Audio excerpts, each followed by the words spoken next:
É muito louco olhar para a forma como a gente vive hoje em dia com a internet, com as redes sociais, e perceber diferentes bolhas e sobre como a busca por validação externa tem se tornado cada vez mais neurótica.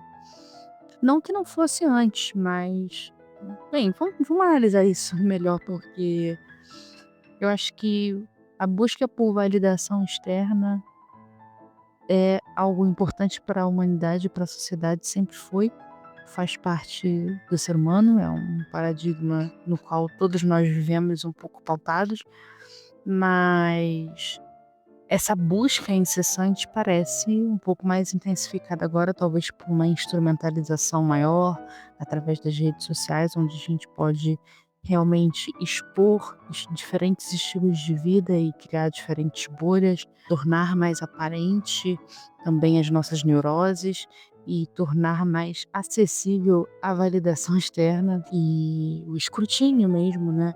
A gente se expõe, seja você expondo a sua vida ou não, você está se expondo. Deixar de ver é o mais difícil.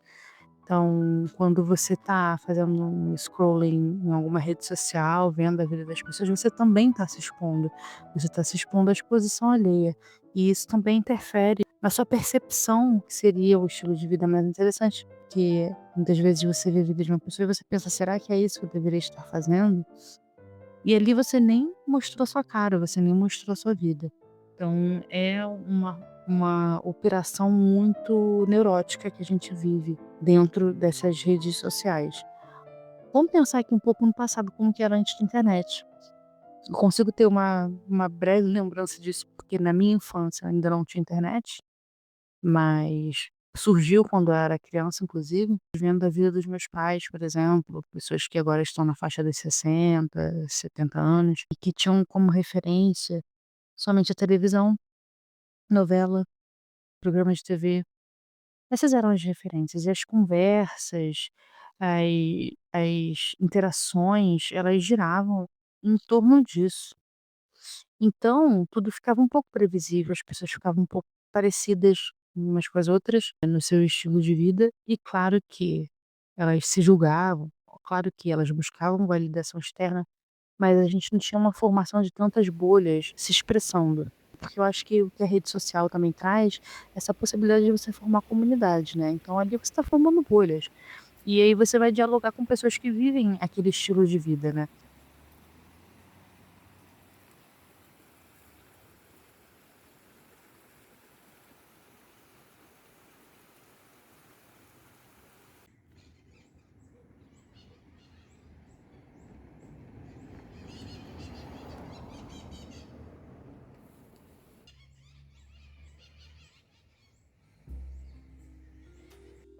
Eu achei muito interessante que eu conversei com uma aluna minha, recentemente eu estava conhecendo ela e tal, e ela perguntou se eu tinha filhos.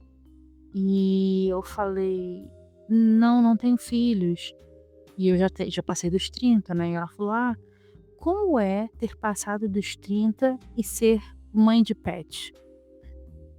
E aí eu achei engraçado, porque eu não tinha falado pra ela que eu tinha gatos, né, que eu tinha pets. Eu falei: "Ué, como é que você sabe que eu tenho pets, né, que eu sou uma mãe de pet", digamos assim. Ela falou: "Ah, se você passou dos 30 e você não tem filhos, você é mãe de pet com certeza". E foi muito engraçado, porque antes de eu expor qualquer outra coisa da minha vida, somente com uma informação, ela já me enquadrou numa bolha. Ela já me colocou dentro de um estereótipo. Pessoas que realmente têm pets e não são mãe nem pai, acho que não gostam muito desse estereótipo. Acho que eu me encaixo mais nesse ponto, porque quando eu escolhi ter meus gatos, eu não estava escolhendo ser mãe de pet somente pensando: "Ah, eu não vou ter filhos, então eu vou ser mãe de pet". Não, na verdade eu sempre tive animais, eu sempre adorei gatos, sempre tive animais desde criança. E eu achei muito engraçado quando ela me enquadrou nisso, porque ali eu vi um sintoma de como a gente está vivendo hoje em dia, né. Você já coloca a pessoa num estereótipo e numa bolha, e você já parte do pressuposto de que a visão de vida dela vai ser toda dentro daquilo, né. Mas pode acontecer da pessoa, às vezes, simplesmente, coincidentemente, ter características de uma bolha, mas não necessariamente ela tá ali defendendo com unhas e dentes uma identidade daquela bolha. Interessante porque a gente vê também as bolhas sendo atacadas. Foi até uma coincidência que eu estava fazendo um scrolling no YouTube e eu vi uma thumb de um vídeo onde a pessoa falava que ser, mãe ou pai de pet era coisa do demônio. E se você escolher não ter filhos e ter animais como filhos, digamos assim, entre aspas, você estava, não só sendo covarde, como também fazendo coisas demoníacas. E eu achei aquilo muito engraçado, porque mais uma vez aí a gente vê o ataque a uma bolha, né, é uma bolha atacando a outra. Provavelmente essa bolha que estava atacando a outra bolha, a bolha dos que são pais de filhos humanos, atacando a bolha dos que são pais de filhos animais, né. Mas é um tipo de coisa que a gente não veria acontecendo no passado. Ainda assim a gente veria o julgamento, né. Então o que eu tô querendo dizer aqui, que a validação externa, essa busca por validação externa, ela já existia, assim como o julgamento de um determinado estilo de vida que fosse diferente do que a maioria estava fazendo, mas isso não estava assim, as bolhas não estavam tão bem representadas. Então, se for pensar na geração dos meus pais, uma mulher que passou dos 30 na época dos meus pais e que não tivesse filhos e que tivesse gatos, que nem eu, provavelmente ela seria até um pouco zombada ou não seria motivo de pena, né. "Ah, que pena, mas por que que você não teve filhos? Ah, você é estéril, você tentou". Mas assim, eu sou casada também, né, então seria mais esquisito ainda: "Ah, vocês são um casal estéril, por que que vocês não querem ter filhos?", né. As pessoas tentariam entender o porquê disso. Hoje em dia não, hoje em dia já enquadra numa bolha, por mais que ainda tenha seus questionamentos a respeito disso, já coloca ali na bolha, é a bolha dos pais de pet, né. Então você faz parte dessa bolha. Antes não, antes tinha uma coisa assim de por que que um casal jovem que passou dos 30, né, ainda não teve filhos? Ainda não teve filhos, né. E o fato de ter gatos ou não ter seria até talvez irrelevante, né, mas não teria muito esse conceito de: "Ah, é mãe e pai de pet". Talvez seja assim, whatever, ter gatos, ter cachorros. Mas o que existia era a piada de que se você fica velha e você vira a louca dos gatos, né, a tia dos gatos, a velha dos gatos. Isso aí existia, era bem forte inclusive. Mas a bolha de mãe e pai de pet ainda não era tão bem formada como ela é hoje. Isso é engraçadíssimo, porque você se vê numa bolha sem você ter escolhido necessariamente, você só tá vivendo a sua vida e você tá vivendo às vezes até de uma forma espontânea, e quando você vê você tá enquadrado numa bolha. E isso é muito engraçado, né. Outro aspecto também, assim, que eu vejo, eu sou vegetariana e às vezes você acaba de conhecer uma pessoa e você fala: "Ah", a pessoa fala, oferece uma comida que tem carne, você fala: "Ah, não, sou vegetariano". A pessoa fala assim: "Ah, então você é esquerdista".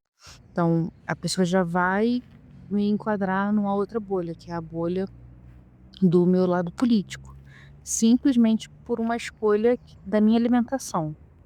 E sendo que a pessoa não sabe quando que eu fiz essa escolha, mal sabem elas que eu fiz essa escolha de ser vegetariana há quase 20 anos atrás, quando essa bolha do vegetariano sendo esquerdista ainda nem existia, né. Então, e se eu fosse de direita, na verdade, né, bem, aí vocês não vão saber, porque eu não tenho lado político e também não quero falar sobre esse assunto, porque aí, ó, já vai gerar exatamente a resposta ao ataque a uma determinada bolha ou o enquadramento em uma determinada bolha, né. E eu acho muito interessante observar também que, assim, a gente aqui tá falando das bolhas, né, e da busca da validação externa. Tá, tudo isso está diretamente ligado. O ataque a diferentes bolhas, a diferentes grupos, né, como também, a busca pela validação dessas outras bolhas. Então, por exemplo, me parece que quando a pessoa fala ataca a bolha dos pais de pets e fala que ter filhos humanos é uma coisa mais elevada, é uma coisa mais, correta de se fazer, mais próxima de Deus, né, coisas desse tipo, ela a impressão que me passa é que essa pessoa ela não quer nada mais do que validação externa. Ela quer apenas que as pessoas validem a escolha de vida que ela fez. E porque ela escolheu ter filhos, ela vai reforçar isso, e ela vai querer mostrar para as pessoas que isso que é importante, esse que é o caminho correto. E pessoas que tomaram um caminho diferente, elas estão erradas. E a gente vê a mesma coisa do outro lado, né. Você vê muitas pessoas que estão na bolha dos pais de pets e atacam pessoas que têm filhos, pessoas que simplesmente escolhem não ter filhos e que também entram numa neurose de se explicar demais, de querer mostrar como é melhor, você não ter filhos, de canais no YouTube somente sobre os benefícios de não ter filhos. Então ali a pessoa, ela tá ajudando quem tá ainda indeciso? Sim, tá ajudando, mas ela também tá reforçando ali uma busca por validação, né. Porque ela precisa reforçar tanto os benefícios de não ter filhos, simplesmente porque ela fez essa escolha, né. E parece que ela quer formar uma comunidade mesmo, é a comunidade daqueles que não tiveram filhos e que acham que essa é a melhor escolha. Por que que a gente precisa formar uma comunidade de opiniões? É muito engraçado isso, né. E aí, depois as pessoas estão reclamando por que que o mundo tá tão polarizado, por que que as pessoas estão tão truculentas, né, umas com as outras. Eu acho que é muito por conta disso. Eu não tô querendo dizer aqui que as coisas pioraram, eu acho que tem vários aspectos positivos nisso, mas a gente não pode negar a neurose na qual a gente está imerso. E é interessante observar isso e ver o quanto isso te arrasta, o quanto isso te molda e o quanto isso te preocupa às vezes, né. Às vezes você fica meio perdido ou se sentindo muito julgado, e é interessante você parar e observar que isso é uma operação que está acontecendo agora na sociedade e que você não tem que deixar isso te afetar de uma forma tão doentia, né. Porque imagina se eu for me deixar levar por diferentes bolhas que eu vejo na internet, ou por diferentes estilos de vida, ou se eu for me deixar levar pelo FOMO, né, que é o Fear of Missing Out, porque isso acontece o tempo inteiro também, porque às vezes você teve um filho, você tá ali no puerpério e você vê uma moça da sua idade viajando o mundo e você pensa: "Nossa, poderia estar fazendo isso". E assim, a vida é feita de escolhas e renúncias, né. Então, a gente tem que entender que a gente vai, seguindo um caminho na vida que muitas vezes é a nossa escolha, né, e a gente perde muitas outras opções, mas muitas vezes também é o que dá para ser.